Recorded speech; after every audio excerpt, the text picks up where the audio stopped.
আল্লাহ তাআলা পবিত্র কোরআনুল মাজিদের ভিতরে স্পষ্ট করে জানিয়েছেন, আমার বান্দা বান্দি আমি আল্লাহ পাক তোমাদের দেহের মধ্যে একটি রাজধানী দিয়েছি।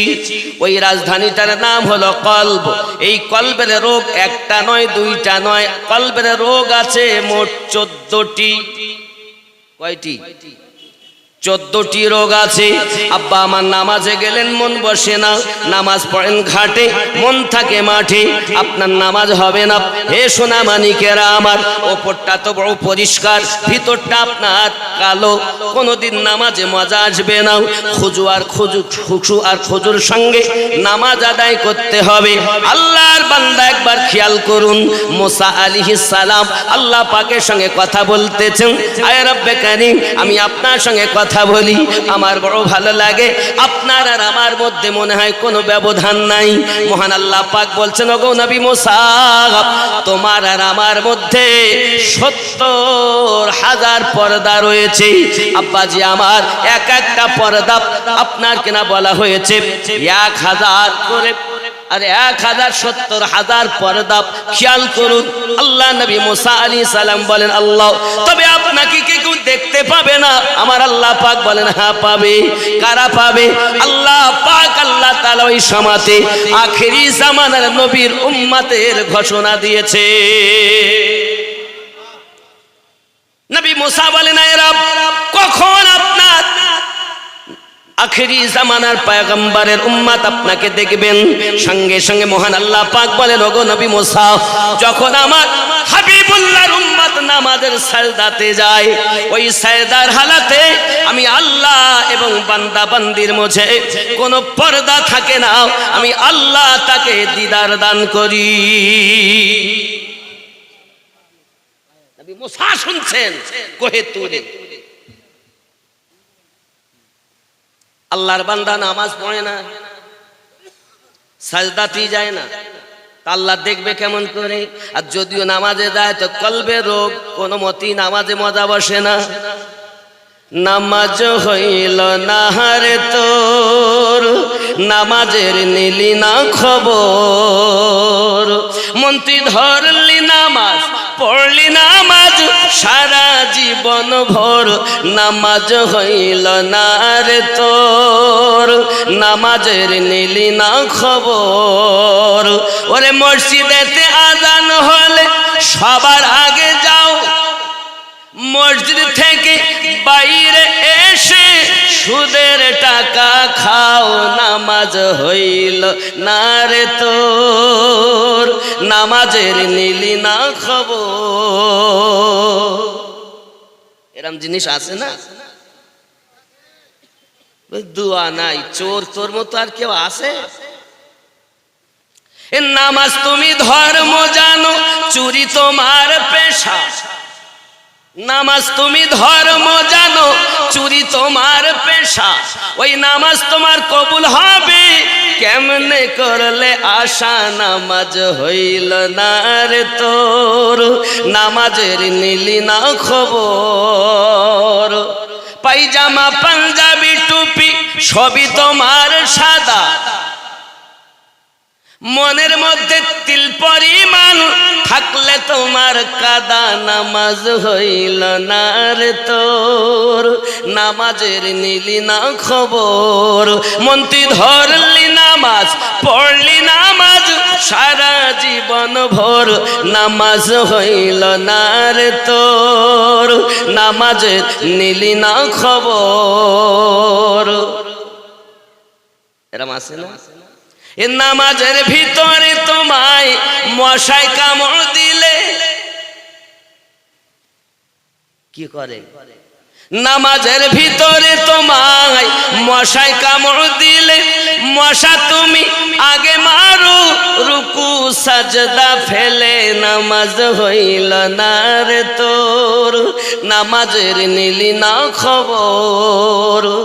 আল্লাহ বলেন, নামাজ পড়ো এইভাবে আমাকে তুমি দেখছো।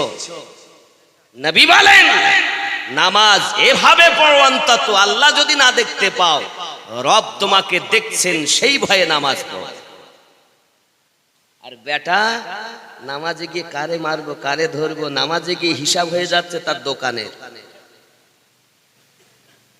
मौलाए कायनात को किसी ने पूछा है रब देखा रब करीम के की नामाजे देखा যায়? मौलाए कायनात বলছেন আমি আলী সেজদা দিয়ে দ্বিতীয় সেজদা তত সময় আদায় করি না যত সময় আমি আমার রবের দিদার না করি।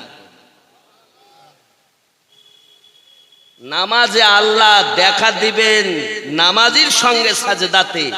আর ও বেটা ঠিক সুবহান রাব্বিয়াল আলা বললো কি বললেন উঠে গেল।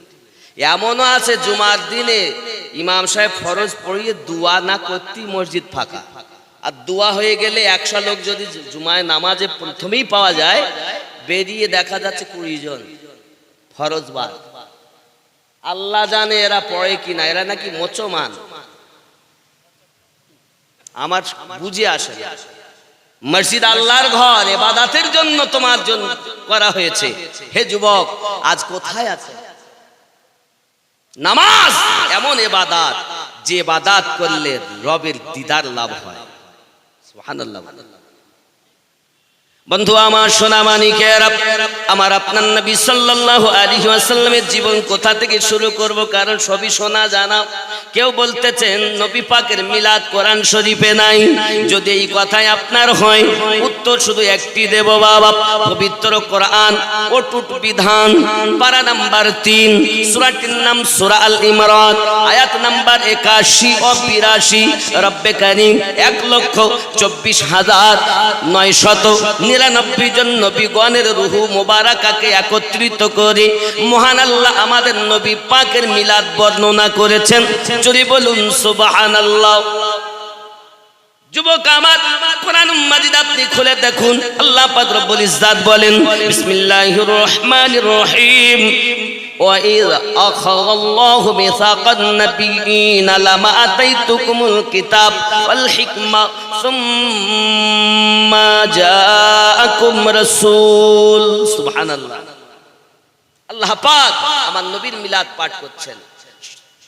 স্বয়ং বর্ণনাকারী রব, শ্রোতা হলেন উম্মতগণ। বোঝা গেল নবী পাকের মিলাদ কোরআন মাজিদে আছে। আর আমার আল্লাহ পাক বলে যদি তোমরা মিলাদুন নবী পাঠ করো কি হবে? পবিত্র কোরআন সূরা আল ইউনুস আয়াত নাম্বার 58 আল্লাহ পাক বলেন আমার হাবিব আপনি জানান বিসমিল্লাহির রহমানির রহিম কুল বিফাদলিল্লাহি ওয়া বিরহমাতিহি ফাবিযালিকা ফালইফরাহু। হুজুর আপনি বলে দিন, কি বলে দেব? আল্লাহ পাকের ফজল ও রহমত পেয়ে তোমরা আনন্দিত হয়ে যাও। জোরে বলি ইমাম আসাকির এবং ইমাম মারদিয়া। এ বাবাজি আমার, আব্দুল্লাহ ইবনে আব্বাস রাদিয়াল্লাহু তাআলা থেকে বর্ণনা করতেছেন। তাফসীরের নাম তাফসীরে দুররে মানসুরের মধ্যে কি বলা হয়েছে? আব্বা আমার ফজল বলতে গিয়ে বলা হয়েছে ইসলাম ধর্ম। আবার ব্যাখ্যা করেছেন ইসলাম নয়, ইসলামের বানিয়াল গাইড বুক আল কোরআন। কোরআন পেয়ে তোমরা আনন্দিত হও। রহমত বলতে বুঝাইয়েছেন আব্দুল্লাহ ইবনে আব্বাস রাদিয়াল্লাহু তাআলা আনহু। রহমত বলতে আমা আরসালনাকা ইল্লা রাহমাতাল লিল আলামিন, আমাদের নবীকে বোঝানো হয়েছে, বোঝা হয়েছে কোরআন পেয়ে আমরা আনন্দিত, নবী পেয়েও আনন্দিত। যারা নবী পেয়ে খুশি নয় তারা কোন দলে যাবে? আল্লাহ পাক আল্লাহ তাআলার নবী ইরশাদ করে বলেছেন দুনিয়া জমিনে ইবলিস 4 বার সবথেকে বেশি কান্না করেছে। একবার কেঁদেছে তখন আল্লাহ পাক জান্নাত থেকে বাহির করেছেন যখন, তখন একবার লানতের তক্তা পড়ানোর সময় একবার। আব্বা আমার, আর পৃথিবীর জমিনে সূরা ফাতিহা নাজিল হয়েছে যখন, তখন একবার। আমাদের নবী যখন দুনিয়ায় মিলাদ পাক ঘটিয়েছেন তখন একবার। এই 4 বার ইবলিস সব থেকে বেশি কান্না করেছেন। পৃথিবীর সব জায়গাতে আনন্দিত, কিন্তু আবার ইবলিস বড় কান্না করেছে। আমার নবীর আগমনে যারা খুশি হতে পারেনি তারা আমাদের নবীর উম্মত নয়, তারা এমন নবীর উম্মত যে নবী কিছুই জানে না, যে নবী তাদের মাদ্রাসা থেকে উর্দু শিক্ষা করেছে, যে নবী আব্বা আমার পৃথিবীর সরজমিনে চতুষ্পদ জন্তুর সঙ্গে যার জ্ঞান তুলনা করেছে তারা ওই নবীর উম্মত। আর আমরা এমন নবীর উম্মত ও আল্লামা কামা লাম তাকুন তাআলাম, যাবতীয় জ্ঞান আল্লাহ যাকে যাকে দিয়েছেন, হাজির ও নাজির যাকে বানিয়েছেন, গায়েবদার নবী বানিয়েছেন, আমরা ওই নবীর উম্মত যার উপরে স্বয়ং আমার আল্লাহ পাক ফেরেশতাদেরকে নিয়ে দরুদ পড়তেছে। তাদের নবী, তাদের নবী তাদের মাদ্রাসায় উর্দু শিক্ষা করেছেন, আর আমরা ওই নবীর উম্মত যার প্রতি স্বয়ং আল্লাহ ফেরেশতাদের নিয়ে দরুদ পড়তেছেন। আমাদের নবীকে জ্ঞান কোন মাদ্রাসায় দেয়নি, আমাদের নবীকে জ্ঞান স্বয়ং আমার আল্লাহ দিয়েছে। ঠিক কি না?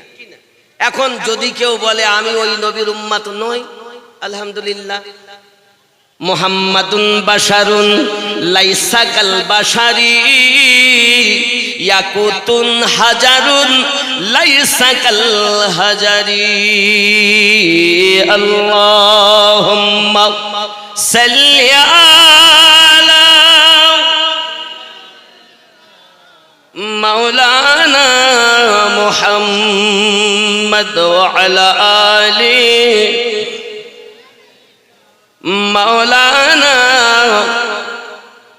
আমার নবী পাকের সঙ্গে একদিন চাচা আমার রাসূল পাক সাল্লাল্লাহু আলাইহি ওয়াসাল্লামের সঙ্গে আলোচনা হচ্ছে, নাম তার আবু তালিব, আলী ইবনে আবু তালিব রাদিয়াল্লাহু তাআলা আনহুর সঙ্গে কি আলোচনা হচ্ছে।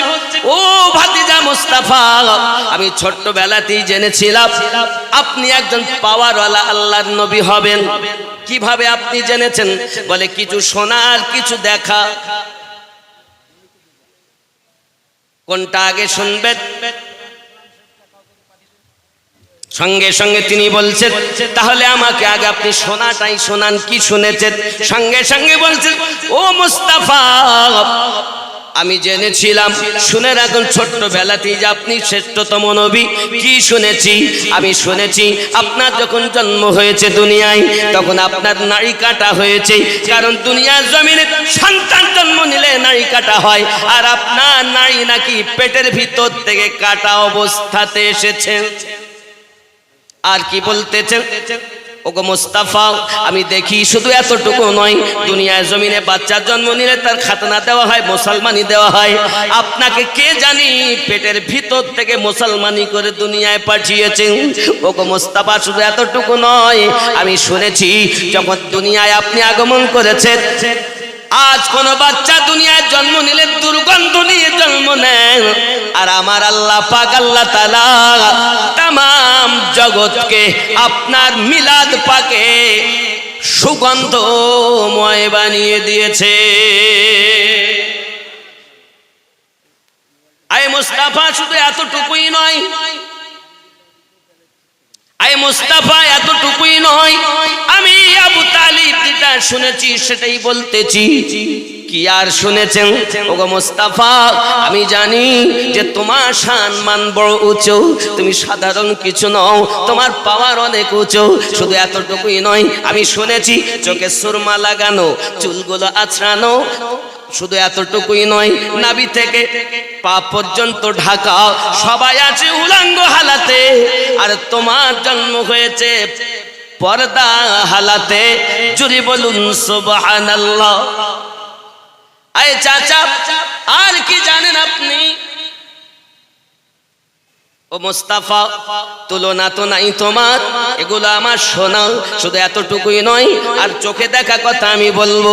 ওগো মুস্তাফা, চোখে দেখেছি যখন তুমি ছোট্ট হালাতেই তোমাকে দুনিয়ার জমিনে কাপড়ে করে যখন শুইয়ে দেওয়া হয়েছে, সঙ্গে সঙ্গে এমন অবস্থা হয়ে যায়, এমন অবস্থা হয়ে যায় যেন আকাশের সূর্য নিচে নেমে আসতেছে। আমি আবু তালেব ছুটে গেলাম, চিৎকার মেরে উঠতেছি, হায় হায়, সূর্য বুঝি গায়ের উপরে নেমে আসবে। 2,40,000 মাইল দূরের সূর্য যখন নিচে নেমে চলে আসতেছি, হঠাৎ করে আমি দেখলাম সূর্যটা মাথার উপরে উঠে থেমে গেল। জোরে বলো জামানা দিওয়ানা, ও গো মামিনা, তোমার লালের নাই তুলনা, মাগো তোমার লালের নাই তুলনা। জোরে হবে। মেঘে মাথায় ছায়া করে, রোদ না লাগে গায়, গরম মরু পায়ের তলায় শীতল হয়ে যায়, নুরানি বদনে হাওয়া চলে শানশানে, খেজুর পাতায় হিলাই সব ডানা, মাগো তোমার লালের নাই তুলনা, জামানা দিওয়ানা ওগো মা আমিনা, তোমার লালের নাই তুলনা, মাগো তোমার লালের নাই তুলনা। জোরে বলুন। হঠাৎ করে মায়া আমিনা দেখতে যেন পায়, ছেলের নূরে সারা জগৎ আলোকিত হয়। জোরে হবে। কি হচ্ছে? আলোকিত। হঠাৎ করে মায়া আমিনা দেখতে যেন পায়, ছেলের নূরে সারা জগৎ আলোকিত হয়। নবীর এক ইশারায় গাছে সে সালাম জানায়, আসমানের চাঁদ জাগার খেলনা, মাগো তোমার লালের নাই তুলনা। জোরে বলুন। নবী পাকের তুলনা নাই। এই জওয়ান যুবকেরা আমার, এমন রাসূলে পাক আল্লাহ পাক বানিয়েছেন। শুধু এতটুকুই নাই, আয়ে মোস্তাফা এতটুকু নয়। আমি দেখেছি হালিমাতুস সাদিয়া রাদিয়াল্লাহু তাআলা আনহার বাড়িতে, আমি হঠাৎ করে আরো বলি তার বাড়িতে তো আলাদা ঘটনা। আরো আমি দেখি, আমি দেখতেছি আকাশের চন্দ্র যেন সঙ্গে সঙ্গে আপনার ইশারায়, যখন আপনি সাজদাতে গিয়েছেন, সাজদা থেকে আপনি বসে গেছেন, এমন করে সাজদা থেকে আপনি বসেছেন, বসার পরে অঙ্গলিকা ইশারা করেছেন, সঙ্গে সঙ্গে আকাশের চন্দ্র আপনার কিনা দুলতে লেগেছে। আমার তো বুঝে আসে না, এরকম হালাত আমি চোখে দেখেছি। আমার নবী পাক বলে, চাচাজি চাচাজি আপনি কি জানেন ওই চন্দ্র আমার সঙ্গে কি বলতেছিল? না না না ভাতিজা আমি জানি না, আল্লাহর হাবিব বলতেছেন। ও চাচাজি ভালো করে শুনে নেন, পৃথিবী সারা জমিনে ওই চন্দ্র আমাকে বলতেছিল, মুস্তাফা মুস্তাফা মুজতাবা, পৃথিবী সারা জমিনে আল্লাহ পাক আপনার খেলনা আমি চন্দ্রকে বানিয়ে দিয়েছে। আমি আবু তালিব চোখে দেখেছি, আমি আবু তালিব চোখে দেখেছি। ভাতিজা মুস্তাফা শুধু এতটুকু শান ও মান নয়, আমার আল্লাহ পাক আল্লাহ তাআলা আমাদের নবী পাক এত শান ও মান বানিয়েছেন। শুধু তাই নাই কি বাবা, খেয়াল করুন না কেন হালিমাতুস সাদিয়া রাদিয়াল্লাহু তাআলা আনহা তায়েবা নগরেতে গরিব অভাব পরিবারেতে আস্তে আস্তে করে তিনি সন্তান লালন পালন করেন। কয়েকদিনের ক্ষুধার্ত, 6 মাসের জ্বর, হালিমাতুস সাদিয়া রাদিয়াল্লাহু তাআলা আনহা ঘরের ভিতরে আপনার ঘুমিয়ে আছেন। হঠাৎ স্বপ্ন দেখতেছেন যেন উনি পাহাড়ি অঞ্চলে বেড়াতে গেছেন। বেড়াতে বেড়াতে বাবা হঠাৎ পাহাড় থেকে ঝর্ণার পানি নেমে আসতেছে। নিজেকে পিপাসিতা মনে করি হালিমাতুস সাদিয়া রাদিয়াল্লাহু তাআলা আনহা ওই ঝর্ণার পানি হাতে করে উঠিয়ে নিয়েছেন পান করবে বলে, হঠাৎ করে পিছন থেকে যেন কে ধাক্কা দিয়ে হাতের পানিগুলো ফেলে দিয়েছেন। হালিমাতুস সাদিয়া বলেন, কে গো আপনি? আমার হাতের পানি কেন ফেলে দিলেন? পিপাসা কেন মিটাতে দিলেন না? একটি আওয়াজ ভেসে আসতেছে, হালিমা তায়েবা নগরে থাকতে হবে না, মক্কা নগরে চলে যাও, মক্কা নগরে চলে যাও। হযরত আব্দুল মুত্তালিবের ঘরে আব্দুল্লাহ উরুস হতে মা আমিনার কুঠিরে একজন আল্লাহর হাবিব আগমন করেছেন। ও হালিমাতুস সাদিয়া, ওই বাচ্চাকে যদি কোনো মা দুনিয়া জমিনে লালন পালন করতে পারে, তার আর অভাব থাকবে না, অর্থ চিন্তা করতে হবে না, ক্ষুধার্ত থাকতে হবে না, রোগাগ্রস্ত থাকতে হবে না, কোনো রকম মুসিবত তার থাকবে না। আয় হালিমা, আমি জানি ওই বাচ্চাকে যদি আপনি নিয়ে লালন পালন করতে পারেন, অর্থ আপনাকে খুঁজতে হবে না, অর্থ আপনাকেই খুঁজে নেবে।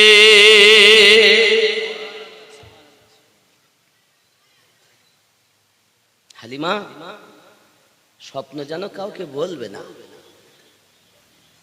এমনকি নিজের স্বামীকেও বলবে। যদি কোলে পান, মনে করুন আপনার সিতারা কিসমতের চমকে গেছে, হযরতে হালিমাতুস সাদিয়া রাদিয়াল্লাহু তাআলা আনহা গুটি গুটি পায় আব্বা আমার স্বপ্নের মাঝে থেকে আপনার নিজের ঘরে হঠাৎ ভোরে ভোরে তিনি বিছানা ছেড়ে দিয়েছেন। তার স্বামীর নাম হলো হারিস। তিনি দেখে বলতেছেন, বিবি তোমার কি জ্বর ভালো হয়ে গেল, তোমার কি রোগ ভালো হয়ে গেল? হালিমাতুস সাদিয়া রাদিয়াল্লাহু তাআলা আনহা বলছেন, না না না, আমার রোগ ভালো হয়নি, তবে আমি ভোরে ভোরে উঠেছি। আমার মনের বড় একটা আশা, আমরা যদি মক্কায় যেতে পারি, আব্দুল্লাহ তানাই মুহাম্মদুর রাসূলুল্লাহ সাল্লাল্লাহু আলাইহি ওয়াসাল্লামকে আপনার কিনা যদি আনতে পারি, তাহলে আমাদের জন্য লাভ হবে। কি কথা বলছো গো বিবি? শুনেছি মক্কা নগরে অনেক বাচ্চা জন্ম নিয়েছে, যদি একটা বাচ্চা নিয়ে আসা যায়, তাহলে তাদের লালন পালন করার বরকতে কিছু না কিছু আমাদেরকে দিবেন, তা দিয়ে আমাদের সংসার ভালোভাবে চলবে। এই আশা নিয়ে আমি ভোরে ভোরে উঠে ঘর পরিষ্কার করতেছি। আপনার ইচ্ছাটা কি বলুন? বলে, বিবি ঠিক কথা বলেছেন, কিন্তু যাওয়ার মতো সামান তো বাড়ি ভালো না। কি আমাদের যে উটনি, সে তো এমনিতে দুবলা পাতলা, খাওয়া হয় না। মাঠে ঘাস সবজি তো কিছু নাই সেইভাবে যে ঘাসগুলো খাবে, খেয়ে মোটা তাজা হবে। আমরাও গরিব, কিছু দিতে পারি না, আমরাই তো ক্ষুধায় থাকি। এক কাজ করা যাক, তাহলে চলেন যাওয়ার সময় আমরা হেঁটে হেঁটে নিয়ে যাব, আর আসার সময় তার উপরে চেপে আসবো, তাহলে একদিকেই কষ্ট হবে। তায়েবা নগরে হালিমাতুস সাদিয়া রাদিয়াল্লাহু তাআলা আনহার বাড়ির দিকে যদি আপনি যেতে চান, প্রত্যেক মুআল্লিম আপনাকে এই কথাই বলবেন যে তায়েবা নগরে রাস্তা বন্ধ। তায়েবা নগরে রাস্তা বন্ধ, যেতে দেবেন না, নিয়ে যাওয়ার বাহানা। আসলে বন্ধ নয় বাবা, ওই জায়গাটা আলাদা একটা পথ, যেতে বড় খরচা হয়, আপনার বাজেটের ভিতরে নাই। আলাদা করে গাড়ি রিজার্ভ করে যদি যান, তাহলে আপনি যেতে পারবেন। সোনামানিক আমার তায়েবা নগরটাও এক নয় দুই নয়, হেঁটে যদি আসা যায়, বাবা আমার যেতে 4 দিন, আসতে 4 দিন, 1250।